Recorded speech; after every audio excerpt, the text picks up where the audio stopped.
Dijemput yang berhormat Tuan Manugaran, anak lelaki Mari Mutu. Soalan nombor 8, Dato' Yang Dipertua. Ya, sila Yang Maha Menteri.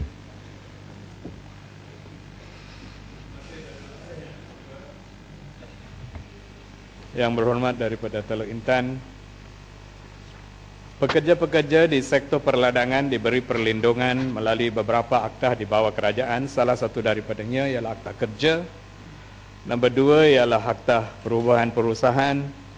Dan nombor 3 ialah Akta Standard Minimum Perumahan dan Kemudahan Pekerja. Dan nombor 4 ialah Akta Keselamatan dan Kesihatan Pekerja. Dan untuk tujuan bahawa pekerja-pekerja di ladang diberi segala perlindungan yang telah diwajib melalui akta ini. Melalui Jabatan Tenaga Kerja kita mempunyai satu skuad iaitu task force yang khidmat cepat untuk memastikan bahawa segala hak-hak minimum yang telah ditetapkan di dalam undang-undang diberi kepada pekerja ini. Dan mereka lihat daripada beberapa segi. Salah satu daripadanya ialah tentang hak mereka sebagai seorang pekerja yang telah diberi perlindungan melalui Akta Kerja. Nombor 2 ialah tentang kemudahan-kemudahan yang sepatut disediakan oleh majikan yang telah ditetapkan standard minimum, dia bawa Akta Minimum Perumahan dan Kemudahan Pekerja. Dan daripada segi keselamatan mereka dan kesihatan mereka di tempat kerja, pemantauan dibuat oleh Jabatan Keselamatan dan Kesihatan Pekerjaan. Dan ini dibuat secara berkala dan pada tahun sampai tahun 2012 lebih daripada 8,928 pemeriksaan berkanun dan pemantauan dibuat di ladang-ladang oleh Jabatan Tenaga Kerja. Dan daripadanya ada notis pemantauan yang telah dikeluarkan untuk 2 kes yang tidak mematuhi syarat-syarat yang telah ditetapkan. Di dalam proses pemantauan, perkara-perkara yang telah diberi ialah tentang isu kemudahan perumahan, adakah ia mematuhi specs yang telah ditetapkan, kemudahan air yang akan diberi kepada pekerja daripada segi kesihatan dan keselamatannya, dan kemudahan elektrik, kemudahan-kemudahan lain yang telah disediakan seperti klinik, pusat asuhan anak-anak, dan daripada segi pengajian tentang pemberian gaji, allowance dan pemberian-pemberian yang lain. Dan kalau ada apa-apa kesalahan, tindakan dibuat dan ambil asas kepada akta-akta yang tersedia. Terima kasih. Umat Teluk Intan.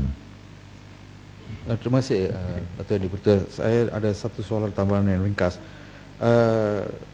Untuk pekerja-pekerja ladang yang tidak kesalahan mereka akibat dari pembangunan yang dibawa di tempat-tempat ladang itu, mereka diusir keluar dari ladang-ladang.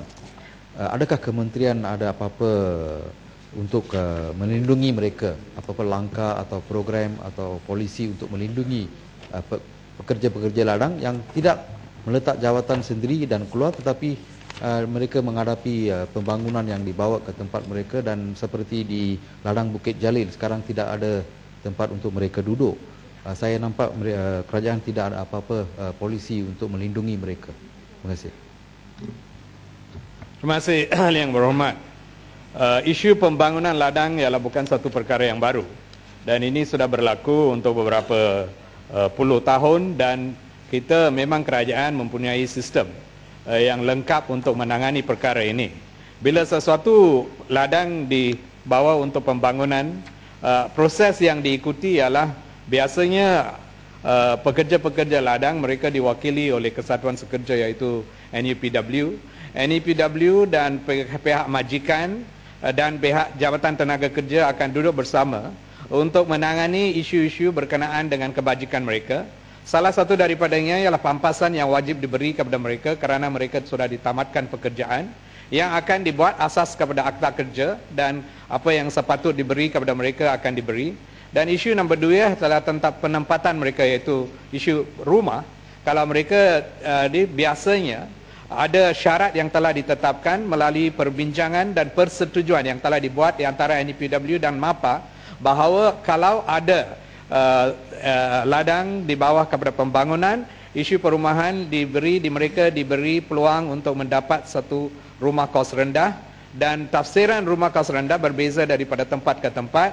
Kalau di luar bandar, rumah kos rendah ialah rumah kos rendah yang berderet. Tetapi kalau ada di bandar, rumah kos rendah yang pangsapuri rumah kos rendah pun diterima sebagai satu rumah kos rendah.